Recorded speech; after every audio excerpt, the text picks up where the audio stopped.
اب ایسی صورت کے اندر اس کو انتظار کی ضرورت نہیں ہے، فوراً ہی غسل کرے اور فوراً ہی نماز شروع کر دے۔ لیکن اگر اکثر مدت سے پہلے ہوا ہے ایسا، 4 دن میں بند ہو گیا، 5 دن میں بند ہو گیا، 6 دن میں بند ہو گیا، تو بند ہوتے ہی فوراً نماز کا سلسلہ شروع نہیں کرے گی، بلکہ کم سے کم ایک نماز کا وقت گزرنے تک انتظار کرے گی۔ مثلا ظہر کی نماز کے بعد، ظہر کی نماز کے وقت اس کو احساس ہوا کہ خون آنا بند ہو گیا، یہ حیض والا خون تھا، تو ابھی عصر تک وہ انتظار کرے۔ عصر ہونے تک بھی خون نہیں آ رہا ہے تو بس اب غسل کر کے نماز پڑھنی شروع کر دے، ٹھیک۔ اور جب اس کا حیض منقطع ہو گیا اور اس نے غسل کر کے نماز پڑھنی شروع کر دی، تو شوہر کے لیے اس کی بات کی بھی اجازت ہوگی کہ وہ اس سے صحبت کرنا چاہے تو صحبت کر سکتا ہے۔ یعنی دم حیض جو ہے یہ مانع صحبت ہے، دم استحاضہ یہ مانع صحبت نہیں ہے۔ اس کی دلیل دی انہوں نے کہ دیکھو جب نماز پڑھنے کی اجازت مل گئی تو نماز زیادہ اہم ہے یا صحبت زیادہ اہم ہے؟ نماز زیادہ اہم ہے۔ جب نماز جیسی اہم عبادت اس کے لیے جائز اور مشروع ہو گئی ہے تو صحبت کرنے کی بدرجہ اولیٰ اجازت ہو سکتی، اس میں کوئی رکاوٹ اور پابندی نہیں۔ جب مستحاضہ عورت طہر دیکھ لے تو عبداللہ ابن عباس رضی اللہ تعالی عنہ کا فتویٰ یہ ہے کہ وہ فوراً غسل کرے اور فوراً نماز پڑھے، اگرچہ ایک ہی لمحہ گزرا ہو انقطاع کو۔ وَيَأْتِيهَا زَوْجُهَا، اور جب وہ نماز پڑھنے لگے تو شوہر اس سے صحبت بھی کر سکتا ہے۔ اس کی دلیل الصلاۃ اعظم، نماز صحبت سے بڑی چیز ہے، جب نماز پڑھنے کی اجازت ہو گئی تو صحبت کی اجازت بھی بدرجہ اولیٰ اس کو مل گئی۔ چلیے یہ گھڑی پیچھے چل رہی بھیا،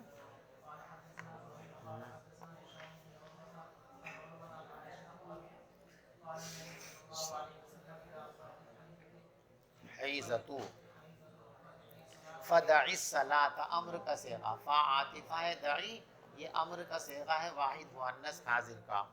جب تیرا حیض آنا شروع ہو جائے تو نماز ترک کر دیا کر۔ وَإِذَا أَدْبَرَتْ، اور جب تیرا حیض چلا جائے یعنی بند ہو جائے آنا، فَاغْسِلِي عَنْكِ الدَّمَ، تو اپنے خون کو دھو لیا کر یعنی غسل کر لیا کر، وصلی، اور نماز پڑھنا شروع کر دیا کر۔ چلیے دیکھو یہاں لکھا الصلاۃ عن النفساء، لیکن یہ کاتب کی غلطی ہے، صحیح نسخہ ہے الصلاۃ علی النفساء۔ نفاس والی عورت کی نماز جنازہ پڑھنے کا بیان۔ یہاں دو مسئلے ہیں، نفاس میں مرنے والی عورت کی نماز پڑھی جائے گی یا نہیں پڑھی جائے گی، اور اس کی نماز کا طریقہ کار کیا ہوگا۔ یہ مسئلہ تو بالکل مسلم سا ہے، پھر امام بخاری رحمۃ اللہ علیہ اس کو کیوں لائے ہیں؟ دراصل چند غلط فہمیوں کو دور کرنے کے واسطے امام بخاری رحمۃ اللہ علیہ یہاں پر یہ مسئلہ لائے ہیں۔ وہ کیا غلط فہمی ہے اس کو آپ سمجھیے۔ پہلی غلط فہمی تو کسی کو یہ ہو سکتی تھی کہ نفاس میں جو نجاست حکمیہ ہے یہ اس وقت تک دور نہیں ہو سکتی جب تک کہ نفاس بند نہ ہو جائے۔ حیض کے اندر جو نجاست حکمیہ عورت پر طاری ہوتی ہے یہ نجاست اس وقت تک ختم نہیں ہو سکتی جب تک کہ حیض منقطع نہ ہو جائے۔ چنانچہ حیض کا خون جاری ہے اور عورت جو ہے 2-3 گھنٹے تک غسل کرتی رہے، ساری دنیا کے صابن رگڑ دے، پاک ہو جائے گی؟ 1000 مرتبہ بھی غسل کر لے گی تو پاک ہو ہی نہیں سکتی۔ کب ہوگی؟ جب حیض کا خون آنا بند ہو جائے گا، اس کے بعد نہائے گی تو اب پاک ہوگی۔ اس کے آتے زمانے میں اگر وہ کتنی بار نہا لے تو پاک ہونے کا سوال ہی پیدا، یہی حکم نفاس کا بھی ہے۔ دم نفاس جب آنے لگے تو چاہے وہ کتنی ہی بار نہا لے پاک نہیں ہو سکتی. جب دم نفاس منقطع ہو جائے، بند ہو جائے، اس کے بعد نہائے تو پاک ہو جائے گی. اب نفاس کا خون جاری ہے، عورت مر گئی، ہم نے اس کے جنازے کو نہلا دیا، پاک ہوئی. کسی کے ذہن میں یہ خیال آ سکتا تھا کہ جب اس کا نفاس ابھی ختم ہی نہیں ہوا تھا تو نجاست تو اپنی جگہ ٹھہر گئی، اور جب نجاست اپنی جگہ ٹھہری ہوئی ہے تو نہلانے سے بھی وہ پاک نہیں ہوگی. اور نماز جنازہ کی درستگی کے لیے شرط ہے کہ جنازہ پاک ہونا چاہیے تو نماز جنازہ درست ہوگی، اور پاک نہیں ہے تو نماز جنازہ درست نہیں ہوگی. بات سمجھ شریف مارے. تو یہ غلط فہمی کسی کے ذہن میں آ سکتی تھی کہ جب اس کی نجاست اور ناپاکی دور نہیں ہوئی تو پھر تو اس کی نماز جنازہ ہونی ہی نہیں چاہیے. امام بخاری رحمۃ اللہ علیہ نے یہ باب لا کر اور اس باب میں یہ حدیث لا کر کہ حضور پاک صلی اللہ علیہ وسلم نے حالت نفاس میں مرنے والی عورت کی نماز جنازہ پڑھی ہے تو مسئلہ واضح ہو گیا. وہ یہ فرمایا کہ دیکھو یہ قیاس ہے کہ نجاست ٹھہر گئی ہے تو غسل مکمل نہیں ہوا تو یہ پاک بھی، یہ قیاس ہے. اور ادھر نص موجود ہے کہ حضور نے نماز پڑھی، تو قیاس کی ضرورت وہاں پیش آتی ہے، قیاس وہاں معتبر ہوتا ہے جہاں نص موجود نہ ہو. نص کی موجودگی میں قیاس کی کوئی حیثیت نہیں ہے. نفاس میں مرنے والی عورت پر نماز جنازہ پڑھی جائے گی، اس کے لیے نص سے صریح موجود ہے، لہذا قیاس نہیں چلے گا. وہ پاک ہو گئی، اس کی نماز جنازہ ضرور پڑھی جائے گی. سمجھے؟ دوسرا مسئلہ، دوسری غلط فہمی کسی کو اور ہو سکتی تھی. جو لوگ میدان جنگ کے اندر شہید ہو جاتے ہیں کافروں کے ہاتھ، ان شہداء کی نماز جنازہ پڑھی جائے گی یا نماز جنازہ نہیں پڑھی جائے گی، اس میں فقہا کا اختلاف ہے. فقہا کی ایک جماعت کا خیال یہ ہے کہ شہید کی نماز جنازہ نہیں پڑھی جائے گی. ہمارے نزدیک شہید کی نماز جنازہ پڑھی جائے گی. تو وہ جو ایک قول ہے فقہا کا کہ شہید کی نماز جنازہ نہیں پڑھی جائے گی، اس قول کی بنیاد پر نفاس کی حالت میں مرنے والی عورت کے بارے میں کسی کو یہ شبہ ہو سکتا تھا کہ حدیث پاک میں یہ فرمایا گیا کہ جو عورت بچے کی ولادت کے مرحلے میں مر جاتی ہے وہ شہید ہوتی ہے. تو اب جب یہ نفاس ولادتی والا تو مرحلہ ہے، اس مرحلے میں مری تو شہید ہو گئی، اور جب شہید ہو گئی اور شہید کی نماز جنازہ بہت سارے فقہا کے نزدیک ہوتی نہیں ہے تو اس کی بھی نماز جنازہ نہیں ہونی چاہیے. تو اس کو رد کرنے کے واسطے باب لائے ہیں کہ یہ قیاس نہیں چلے گا. پیغمبر علیہ الصلاۃ والسلام نے پڑھی ہے. اور پھر وہ جو مسئلہ ہے کہ شہید کی نماز جنازہ پڑھی جائے گی یا نہیں پڑھی جائے گی، وہ شہید حقیقی کے بارے میں ہے. شہید حکمی کے بارے میں تو پوری امت کا اتفاق ہے کہ اس کی نماز جنازہ پڑھی جائے گی. اور نفاس میں مرنے والی عورت شہید حقیقی نہیں بلکہ شہید حکمی ہے، لہذا اس کی نماز جنازہ پڑھی جائے گی. ٹھیک ہے، جب باب کا پہلا جز ہو گیا کہ نفاس میں مرنے والی عورت کی نماز جنازہ پڑھی جائے گی، اس کی نماز جنازہ سے اس کو محروم نہیں کیا جائے گا. دوسرا مسئلہ وسنتھا، کہ نماز جنازہ پڑھیں گے کیسے، یعنی جب امام اس عورت کی نماز پڑھانے کے لیے کھڑا ہو تو وہ کہاں کھڑا ہو. نماز جنازہ میں امام کو کہاں کھڑا ہونا چاہیے، یہ مسئلہ فقہا کے درمیان اختلافی ہے. حضرت امام مالک رحمۃ اللہ علیہ کی رائے یہ ہے کہ جنازہ عورت کا ہو یا جنازہ مرد کا ہو، امام کو میت کے سر کے بالمقابل کھڑا ہونا چاہیے، مرد کے جنازے میں بھی اور عورت کے جنازے میں بھی. حنابلہ اور شوافی کے یہاں جنازہ مرد کا ہے تو سینے کے متصل کھڑا ہو، سینے کے مقابل کھڑا ہو.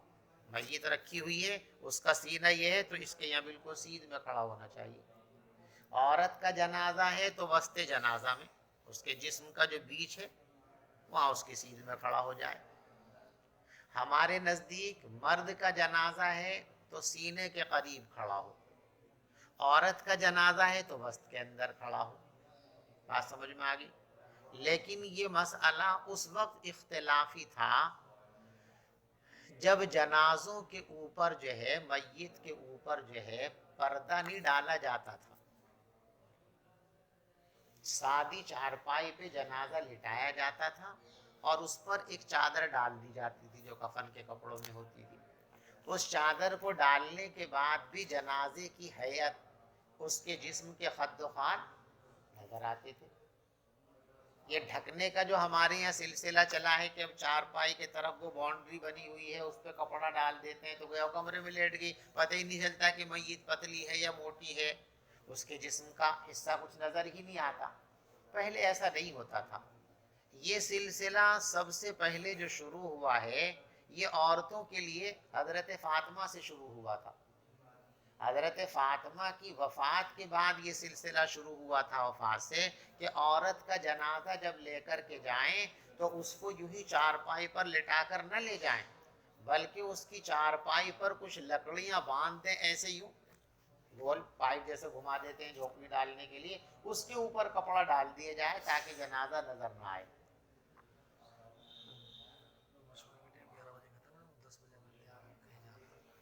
اس میں حاکم مرضی مفادات سے ٹالی نہیں جا سکتی. بات سمجھ میں آ گئی بھی؟ حضرت فاطمہ رضی اللہ تعالی عنہا کی وفات کا جب وقت آیا تو بڑی غمگین. کچھ خواتین نے پوچھا کہ آپ کیوں غمگین ہیں، آپ کے غمزدہ ہونے کی وجہ کیا ہے؟ تو انہوں نے فرمایا کہ دیکھو، پوری زندگی میرے بدن پر کسی غیر آدمی کی نظر نہیں پڑی. اب مجھے لگتا ہے کہ میری زندگی کا آخری وقت ہے. اب میرا جنازہ جائے گا، یہ چارپائی پہ لٹا کر کے لے جائیں گے تو سب کو نظر آئے گا میرا جسم نظر نہیں آئے گا، جسامت نظر آئے گی. لیکن اس سے پہلے جسم تو جسم، میری جسامت بھی کسی کی نگاہ نہیں پڑی آج تک. تو وہاں جو موجود خواتین تھی ان میں سے ایک نے کہا کہ میں غالباً حبشہ کا نام لیا کہ وہاں گئی تھی، وہاں عورتوں کے جنازہ لے جانے کا طریقہ یہ ہے کہ چارپائی کے اوپر اس طریقے سے گولائی میں لکڑیاں باندھ دی جاتی ہیں اور پھر اس کے اوپر چادر ڈھک دی جاتی ہے میت کو لٹا کر کے، تو میت کی جسامت نظر نہیں آتی ہے. یہ سن کر حضرت فاطمہ رضی اللہ تعالی عنہا مسکرائی، خوش ہوئی، اور وہ جو کبیدگی تھی وہ دور ہوئی، اور پھر وصیت فرمائی کہ میری وصیت ہے کہ میرا جنازہ اسی طریقے سے لے جایا جائے. تو سب سے پہلے عورتوں کے جنازے کو اس طرح لے جانے کا سلسلہ شروع ہوا. سمجھ میں آ رہی بات؟ لیکن یہ کوئی فرض اور واجب چیز نہیں تھی، یہ ایک احتیاط کا پہلو تھا، پسندیدہ پہلو تھا. تو عورتوں کے جنازے میں ایسا لوگ کر بھی لیا کرتے تھے، نہیں بھی کیا کرتے تھے. اب جو مسجدوں کے اندر جنازے کی چرپائی کا سلسلہ شروع ہوا ہے یہ اب ہمارے زمانے کے اندر، تو اب تو سب کے لیے ہو گیا، کیونکہ جتنی بھی جنازے کی چارپائیاں اب تیار کی گئی ہیں مسجد میں رکھی رہتی ہیں، ان سب میں چاروں طرف باؤنڈری بنی ہوئی ہے اور اس باؤنڈری کے بیچ میں جنازہ رکھ کے اس کے اوپر سے چادر ڈالتے ہیں. تو چاہے مرد کا جنازہ ہو چاہے عورت کا جنازہ ہو، اب اس کی جسامت کے نظر آنے کا کوئی سوال ہی پیدا. تو اگر جنازہ عورت کا اس حال میں لایا جاوے تو پھر جو ہے سینے کے قریب بھی کھڑے ہو جائیں تو کوئی حرج کی بات نہیں ہے.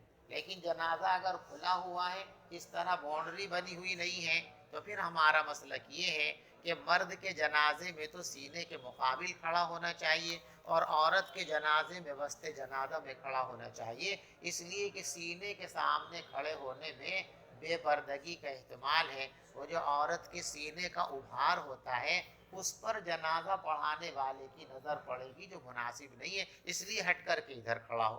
لیکن جب جنازہ اس طریقے سے ڈھکا ہوا ہے تو پھر یہ علت نہیں رہی، لہذا اب اگر وہ وسط جنازہ میں کھڑا ہو جائے تب بھی درست ہے اور مقابل سینہ کھڑا ہو جائے تب بھی کوئی حرج کی بات نہیں ہے. بات سمجھے بھائی؟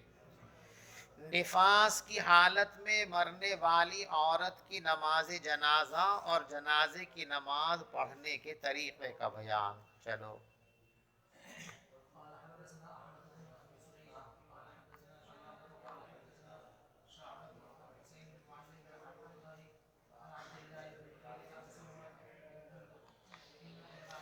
ان امرأۃ ماتت فی بطن. سمورہ ابن جندب رضی اللہ تعالیٰ عنہ فرماتے ہیں کہ ایک عورت پیٹ کی حالت میں مر گئی. پیٹ کی حالت سے مراد حمل کی حالت ہے. یہ جو ہے عربی کے اندر بھی یہ محاورہ ہے کہ کسی عورت کے حمل کو بیان کرنا ہو تو ہوا فی بطن، ہی فی بطن. اور اردو کے اندر بھی ہے محاورہ. یوں نہ کہہ کے کہ یہ حاملہ ہے، لوگ کیا کہتے ہیں، بھئی فلاں عورت پیٹ سے ہے. پیٹ تو سب کے لگا ہوا ہے، پیٹ سے ہے. یہ ایک اصطلاحی جملہ ہے، کنائی جملہ ہے کہ یہ حاملہ ہے. وہی محاورہ عربی کے اندر ماتت فی بطن، حالت حمل کے اندر یا حالت ولادت کے اندر وہ مر گئی. فصلی علیہ النبی، تو پیغمبر علیہ السلام نے اس کی نماز جنازہ پڑھی. پہلا مسئلہ طے ہو گیا کہ نفاس میں مرنے والی عورت کی نماز جنازہ پڑھی جائے گی. دوسرا مسئلہ کہاں کھڑے ہوں گے؟ فقام وسطہا، حضور پاک صلی اللہ علیہ وسلم جنازے کے بیچوں بیچ کھڑے ہوئے تھے. چلو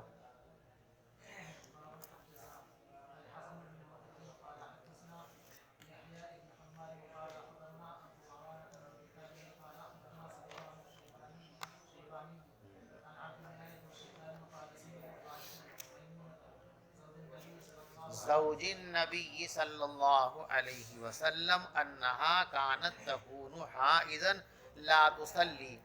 دیکھو پہلی بھی یہ بات کئی بار آ چکی ہے کہ کہیں کہیں حضرت امام بخاری رحمۃ اللہ علیہ باب کا کوئی عنوان نہیں قائم فرماتے، بس باب لکھ دیتے ہیں. کاہے کا باب ہے یہ نہیں بتاتے.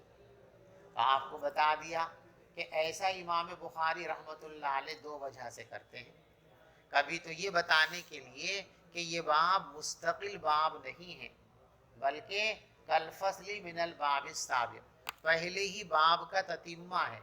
یعنی جو بات پہلے باب کے اندر بیان کی گئی ہے اسی کو مزید مؤکد کرنے کے لیے اس مضمون سے مناسبت رکھنے والی کوئی اور حدیث لا کر رکھ دیتے ہیں تاکہ مزید اس کی تائید ہو جائے. تو اب چونکہ پہلے ہی باب کا یہ تتمہ ہے لہذا نیا عنوان لگانے کی ضرورت نہیں ہے، یہ پہلے عنوان کے ماتحت ہے. اور کبھی کبھی حضرت ایسا کرتے ہیں تشخیص اذہان کے لیے، یعنی فرماتے ہیں کچھ کرنا سیکھو، صرف بیٹھو چلے جاؤ بیٹھو چلے جاؤ ایسا نہیں. یہ جو ہمارے یہاں سلسلہ شروع ہو گیا بیٹھو اور جاؤ بیٹھو اور جاؤ، اس نے بڑا نقصان کر دیا. اب طلبہ آئے استاذ کے سامنے درسگاہ میں بیٹھے، تقریر سنی اور چلے گئے، کتاب بھی رکھ کے چلے جاتے ہیں. 100% یہاں کتاب رکھ کے جاتے ہیں طلبہ، تو کیا لوگے؟ جو تھا وہ تو یہیں چھوڑ کے چلے گئے، تو اب کیا رہے گا تمہارے پاس؟ کتابیں اپنے ساتھ لے کر کے جایا کرو. اپنا موبائل ساتھ لے کر کے جاتے ہو کہ نہیں؟ اپنی اور چیزیں یہاں چھوڑ کے جاتے ہو، ساتھ لے جاتے ہو؟ کتابیں ایسی چیز ہیں کہ ان کو یہاں چھوڑ کے جاؤ گے؟ کتابوں سے جب رشتہ اور تعلق نہیں ہے تو علم کہاں سے آئے گا؟ انہیں سے تو آئے گا. اس لیے کتابیں اپنے ساتھ لے کر کے جایا کرو. یہ جو رواج آپ لوگوں نے بنا رکھا ہے کہ پڑھا اور کتابیں رکھ کر کے آپ ہاتھ ہلاتے ہوئے گھر جاتے ہو، یہ انتہا درجے مضرت کا طریقہ ہے، محرومی کا طریقہ ہے. آپ کتابیں یہاں رکھ کے چلے گئے، کل کو پڑھنے کے لیے آتے ہو تو اکثر طلبہ کو یہ بھی یاد نہیں ہوتا کہ کل ہمارا سبق کہاں سے چھوڑا گیا تھا، آج کہاں سے پڑھنا ہے. اور اس میں کس کا نقصان ہے؟ بولو، تمہارا ہی نقصان ہے، اساتذہ کو تو کوئی نقصان ہے نہیں. ابھی چند دن پہلے کی تو بات ہے، 2 دن کی. 2 دن پہلے ہم نے سبق جب ختم کیا، گھنٹہ ختم ہونے پر، تو ہم نے آپ کو یہ بتایا تھا کہ یہاں دعوت المسلمین کا ترجمہ بجائے دعا کے ہمارے استاد محترم نے واعظ و نصیحت سے کیا ہے، اور اس کی ایک خاص وجہ ہے. اور ہم نے یہ کہا تھا کل اگر تم یاد دلاؤ گے تو اس خاص وجہ کو تفصیل کے ساتھ ہم بیان کریں گے. لیکن جب کل آپ آئے تھے تو آپ کسی نے بھی یاد نہیں دلایا تھا، تو کس کا نقصان ہوا؟ تو یہ طریقہ غلط ہے. کتابوں کو اپنے ساتھ رکھو. کتابیں ساتھ رہیں گی تبھی تو کچھ حاصل ہوگا, کتابیں ساتھ نہیں رہیں گی تو کچھ حاصل نہیں ہوگا. تو آئے اور چلے گئے, آئے اور چلے گئے, یہ نہیں, کچھ کرنا سیکھو.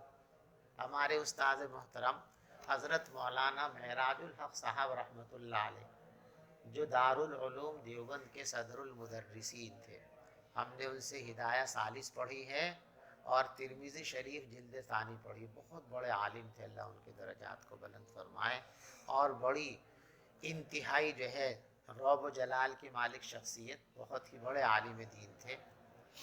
وہ جو دارالعلوم میں معراج گیٹ مشہور ہے نا, وہ انہی کے نام پر. معراج گیٹ کے اوپر جو کمرہ تھا, اس کمرے میں حضرت پوری زندگی قیام فرما رہے, وہیں رہتے تھے. اس لیے اس گیٹ کا نام ہی معراج گیٹ پڑ گیا, کہ وہ والا گیٹ دارالعلوم کا جس پہ اوپر مولانا معراج صاحب تشریف فرما ہوتے ہیں. تو وہ فرمایا کرتے تھے کہ طالب علم اگر 3 کام کر لے تو میری گارنٹی ہے کہ کتاب کبھی اس کے قابو سے باہر نہیں ہو سکتی, اس کو کتاب ضرور حل ہو جائے گی اور یاد ہو جائے گی. اور آج کے ہمارے طلباء ان تینوں کاموں میں سے ایک کام بھی نہیں کر رہے ہیں, جو افسوس کی بات ہے. پہلا کام, کل ہمیں جو سبق پڑھنا ہے اس سبق کو آج رات میں مطالعہ کریں. پہلا مرحلہ مطالعے کا یہ ہے کہ آپ اس کی عبارت کو صحیح پڑھنے کی کوشش کرو. سمجھو کہ یہ عبارت کیا ہے, کہاں زبر آئے گا, کہاں زیر آئے گا, کیا فاعل بنے گا, کون مفعول بنے گا. اس کے بعد پھر اس کا ترجمہ خود سمجھنے کی کوشش کرو. ترجمہ سمجھ میں آ گیا تو اب یہ سمجھنے کی کوشش کرو کہ اس میں کہاں کیا گیا. اگر پورا آپ نے سمجھ لیا تو استاذ کے پاس جاؤ گے تو اور پختگی اس کے اندر پیدا ہو جائے گی. کچھ سمجھا کچھ نہیں سمجھا تو آپ کے دل میں ایک چسک پیدا ہو گئی, ایک طلب پیدا ہو گئی. اب آپ کہیں کہ کچھ سمجھ میں نہیں آیا تو سمجھوں, تو جب استاد تقریر فرمائیں گے تو غور سے آپ سنو گے. تو فرمایا پہلا کام طالب علم کو یہ کرنا چاہیے کہ وہ سبق کا پڑھنے سے پہلے مطالعہ کرے. اور دوسرا کام یہ ہے کہ استاذ کی درسگاہ میں بیٹھ کر صرف جسم ہی اس کا حاضر نہ ہو, دماغ بھی حاضر ہونا چاہیے. یعنی غور کے ساتھ, توجہ کے ساتھ اپنے استاذ کی تقریر سنیں. اور تیسرا کام یہ ہے کہ سبق سے فارغ ہونے کے بعد جب فرصت ملے تو اپنے ساتھیوں کے ساتھ بیٹھ کر اس سبق کا تکرار کر لے. یہ 3 کام کر لے تو پھر وہ پکا ہو جائے گا. لیکن یہ تینوں کام تم نے چھوڑ رکھے ہیں تو یہ غلط بات ہے. امام بخاری رحمۃ اللہ علیہ چاہتے ہیں کچھ کرنا سیکھو, تشہیز اذہان, کہ ہم نے بخاری کے اندر سینکڑوں ابواب قائم کر دیے, ترجمے لگا دیے, عنوان لگا دیے, تم بھی سیکھو کیسے لگتے ہیں. یعنی اب جو ہم نے حدیث یہاں رکھ دی ہے, اس حدیث کا مضمون دیکھو غور سے, اور پھر سوچو کہ اس مضمون کے اعتبار سے یہاں کیا عنوان لگا سکتے ہیں, تو تاکہ تم کو بھی لکھنے پڑھنے کا سلیقہ آوے اور کچھ کام کرنے کی استعداد تمہارے اندر بھی پختہ ہو جاوے. تو بہرحال یہاں بھی آپ نے اسی لیے باب قائم نہیں فرمایا ہے. حدیث لے آئے ہیں, پڑھ دی حدیث جی. عبداللہ ابن شداد فرماتے ہیں کہ میں نے اپنی خالہ حضرت میمونہ رضی اللہ تعالی عنہا سے, جو پیغمبر علیہ السلام کی بیوی ہیں, ان سے یہ سنا کہ وہ یوں کہتی تھی کہ وہ حائضہ ہو جایا کرتی تھی, لا تصلی, اور نماز نہیں پڑھتی تھی, کیونکہ حیض کی حالت میں نماز نہیں پڑھی جاتی تھی. وہی مفترشۃ بحذاء مسجد رسول اللہ, اور وہ رات میں لیٹی رہتی تھی حضور پاک صلی اللہ علیہ وسلم کی مسجد کے برابر میں. کون سی مسجد؟ مسجد قباء یا مسجد نبوی؟ مسجد نبوی یا مسجد قباء؟ یہاں مسجد سے مراد اصطلاحی مسجد نہیں ہے, مسجد سے مراد یہاں لغوی مسجد ہے. یعنی حضور پاک صلی اللہ علیہ وسلم جب تہجد پڑھتے تھے تو وہ جو آپ کا بستر ہے اسی پہ تہجد پڑھا کرتے تھے. تو جہاں آپ تہجد میں سجدہ کرتے تھے نا, تو آپ کی سجدہ گاہ کے قریب یہ لیٹی رہتی تھی. یہ حدیث سے یہ مسئلہ ثابت ہوا کہ نماز کے دوران اگر حائضہ سے جسم ٹچ ہو جاوے یا اس کے کپڑوں سے بدن کپڑا ٹچ ہو جاوے تو اس سے نماز میں کوئی فرق نہیں پڑتا, اس لیے کہ وہ نجاست حقیقیہ نہیں ہے, نجاست حکمیہ ہے. نجاست حکمیہ کی وجہ سے اس کا بدن ظاہری طور پر ناپاک نہیں ہوا کرتا، سمجھ گئے؟ اور وہ لیٹی رہتی تھی حضور پاک صلی اللہ علیہ وسلم کی سجدہ گاہ کے برابر میں، اور پیغمبر علیہ السلام اپنے مصلی پر نماز پڑھا کرتے تھے۔ بس جب آپ سجدے میں جاتے تھے اصابنی بعض ثوبہ، تو آپ کے کپڑے کا کچھ حصہ میرے بدن پر لگ جاتا تھا، تو اتصال ہو گیا۔ معلوم ہوا کہ مصلی اور حائضہ اگر ان کے کپڑے آپس میں ٹچ ہو جائیں یا بدن سے بدن بھی ٹچ ہو جائے تو نمازی کی نماز میں کوئی خرابی اور خلل پیدا نہیں ہوتا ہے۔